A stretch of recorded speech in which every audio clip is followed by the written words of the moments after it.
Jangan lupa subscribe YouTube channel Metro TV News dan jangan lupa nyalakan notifikasinya.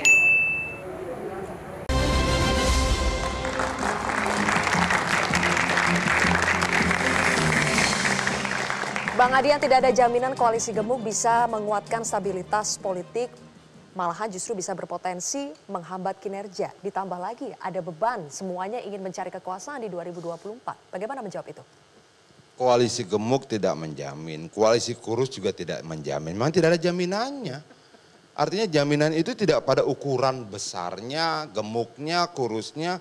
Tapi kalau itu dipakai sebagai argumentasi untuk menjawab bagaimana pemerintahan Jokowi sampai hari ini, ya toto jujur aja sama hasil surveinya, bahwa tingkat kepuasan terhadap presiden kita masih cukup bagus sampai hari ini. Di tengah hantaman pandemi yang sekian lama ya, di mana itu memukul ekonomi, pengangguran dan sebagainya, tapi rakyat masih punya tingkat kepuasan yang cukup tinggi. Apakah ada relevansinya dengan ukuran koalisi gemuk dan kurus tadi? Saya nggak mau bicara soal itu. Saya lihat faktanya saja. Oke, rakyat masih puas. Oke, sampai hari ini Indonesia masih berjalan di bawah koridor yang ekonominya cukup bagus, pertumbuhannya, pembangunan infrastrukturnya bagus, segala macam. Lalu apa mau kita perdebatkan? Kita mau perdebatkan soal PAN masuk, yang lain happy-happy aja kok. Dan maksud saya begini loh. Kenapa sih kita doyan banget menghakimi masa depan gitu loh? Kasih aja dulu kesempatan sama PAN.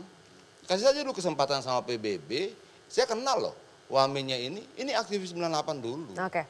Dari ISTN kalau tidak salah dulu, betul.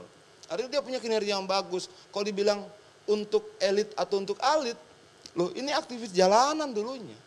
Kita kenal betul, mungkin lebih lama dia di jalan dibandingkan Bung. Kira-kira seperti itu. Baik, oke. Persoalannya gini Mas Firman, koalisi gemuk sering diasosiasikan kurang lincah dalam bekerja. Nah, PBB mau menjadi beban atau justru menjadi bagian yang bisa memberikan kontribusi selama 2 tahun ini? Ya, kami melihat tidak ada koalisi gemuk di sini.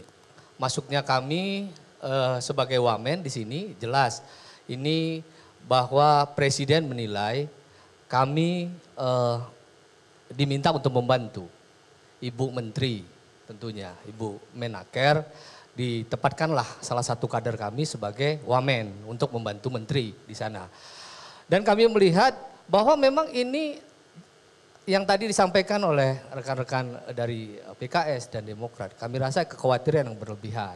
Karena Pak Jokowi ini sudah periode kedua, tinggal 2,5 tahun lagi efektif. Tentu beliau tidak ada rasa ketakutan dengan koalisi-koalisi. Karena kan tidak butuh koalisi yang akan maju di periode kedua. Seperti halnya misalnya presiden yang berada di posisi periode pertama. Oke. Ya kan? Jadi memang kami melihat bahwa tulus Pak Jokowi melihat ini di sisa masa jabatannya ini melakukan perbaikan-perbaikan untuk mencapai visi misinya.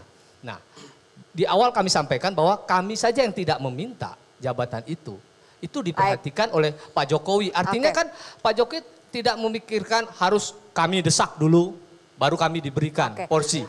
Iya, di demo dulu, ya kan? Baru PBB dapat porsi wamen. Intinya PKS dan Demokrat tidak perlu khawatir berlebihan. Tidak perlu demo juga untuk masuk kabinet. Saya rasa begitu ya. Bang Adrian, Mbak. Sedikit. Sebenarnya kalau problemnya ya, Demokrat sudah berkuasa 2 periode juga. Itu loh. Kader terbaiknya menjadi presiden 10 tahun. Kita juga sudah. Yang belum itu loh. PKS belum. Jadi gregetan terus kira-kira kayak kan bersama waktu jadi itu PKS, Bang. Bukan, sebagai saya bilang yang jadi karena presiden. gregetan, belum berkuasa Demokrat lama. sudah, PD Perjuangan sudah. PKS belum jadi itu loh. Insya Allah. Apakah karena ini bentuk gregetnya PKS karena belum berada dalam lingkaran kekuasaan sehingga akhir khawatir berlebihan? Enggak, saya kira begini Mbak Zilvia dan teman-teman semua di sini.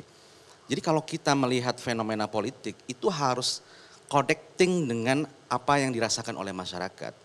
Jadi kalau kita melihat apa yang dirasakan oleh masyarakat, harga-harga makin meningkat, kemudian minyak goreng langka, kemudian BUMN merugi, inflasi pangan mulai merangkak, dan sebagainya, itu maka harus connecting di situ. Narasinya bukan ini show politik gitu. Makanya tadi saya bilang ini lebih ke arah akomodasi gitu. Sehingga hak prerogatif presiden untuk menentukan menteri-menterinya, dan kita menghormati itu. PAN masuk di sana, kemudian PBB masuk di sana. Itu kita hormati dan kita doakan sukses untuk membantu presiden. Tapi yang kita inginkan adalah narasinya, pesannya itu harus connecting dengan apa yang sedang disuarakan oleh masyarakat. Baik, oke, terakhir ke Mas Toto. Jadi Mas Toto, sebaiknya bagaimana koalisi partai pendukung pemerintah ini menjalankan tugasnya, terutama yang menteri-menteri ini menjalankan tugasnya dalam sisa 2 tahun ini. Sementara mereka masih punya PR mengejar kekuasaan di 2024. Apa yang mereka harus buktikan? Yang menjadi dirigen adalah presiden. Prerogatif bisa tiap hari memecat orang pun juga bisa. Kita tidak bisa berharap kepada katakanlah dalam hal ini partai punya menteri juga punya keinginan untuk juga berkampanye di 2024. Pasti ada interest masing-masing di situ. Tapi yang saya inginkan tadi pertama sudah jelas. Jokowi sudahi episode menjadi pemimpin koalisi karena konsolidasi politik seharusnya tidak terjadi lagi dalam sisa 2 tahun terakhir.